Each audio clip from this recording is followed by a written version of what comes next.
basic nature. If something is possible, we're going for it.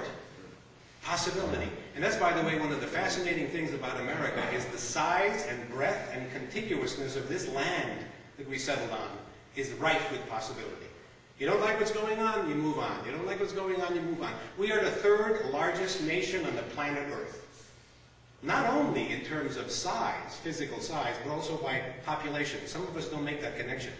We are the third largest nation on Earth. A British politician once observed, America is like a large puppy dog in a small room. Every time he wags his tail, something gets broken.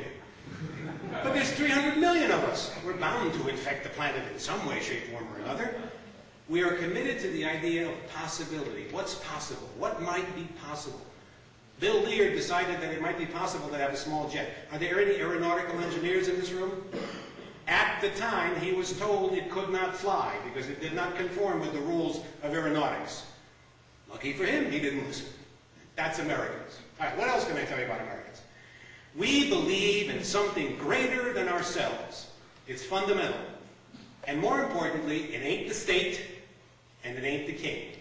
We believe in something greater than ourselves. I'm here to tell you that anybody tells you America's a secular country, they're out of their minds.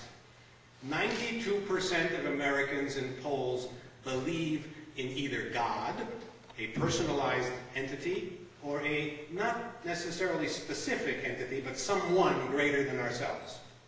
67% of Americans believe that religion is important in their lives. Contrary to the press, 67% of Americans are fundamentally religious. You know what that makes us? That makes us more like a third world country than it does to our European neighbors. We believe in God. We believe in something greater than ourselves, which is a darn good thing, because when you think about people who are addicted to individual liberty, what a mess this would be if there wasn't something looking over our shoulder. So that's the combination that keeps us on the straight and narrow. It also makes us interesting people. What else I can tell you about Americans is that we are, in fact, pragmatic combatants. Ever remember this whole conversation about 20 years ago, 15 years ago, about Bosnia, Herzegovina? And some people wondered, what was that all about? Well, what that was all about was the simple fact that people held a grudge for a very, very long time. We are pragmatic combatants. We go to war, we win or we lose. By the way, the best thing that could ever happen to a country is to lose to America. Ask Japan, ask Germany, ask a long list of powers that have lost to America. There was a book and a movie a long time ago called The Mouse That Roared. The Grand Duchy of Fenwick figured it out. Declare war on America, lose, and then reap the benefits. Well, we're pragmatic combatants. We don't hold on to war any longer than we need to. I mean, sometimes we say, oh, it's been too long, whatever. Other countries go at war for hundreds of years. They don't give it up. They keep going on and on and on. We reach a point where we say, you know, this isn't really working for us. Some people may find it difficult to believe that we won the war in Vietnam during the Tet Offensive. We won the war in Vietnam during the Tet Offensive. How do I know that? Because I'm probably the only guy in this room who read a book by one of the founders of the Viet Cong. You know what he said? America won the war at the Tet Offensive, and then we couldn't believe what they did. They called a defeat and left. So we are pragmatic combatants. The price of waging that war was too high, socially, in other ways, we stopped. And that's what we do. And that leads us to the best and the most wonderful thing about Americans. Americans are collective congenital amnesiacs. No people on the face of the planet have shorter memories than Americans. I clearly remember when the war on terrorism began, someone said, this is going to be decades. Everybody said, right.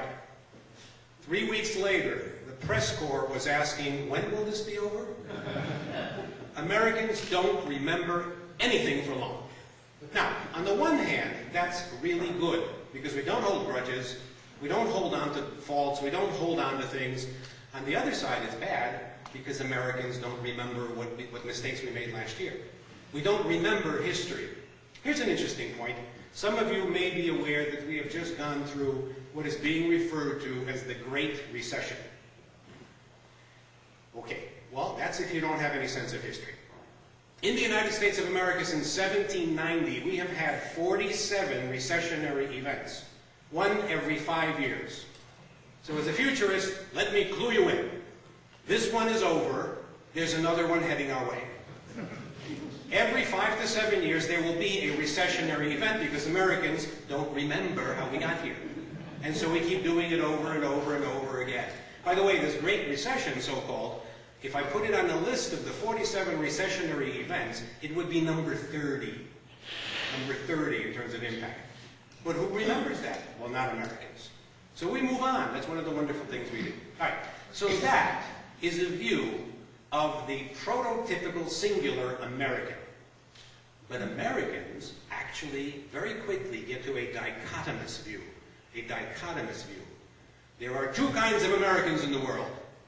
I, and all those like-minded people such as myself, who know the truth, the way, the life. And then there's those others, those obstinate, ridiculous, stupid people who don't feel and believe in exactly the same way I do.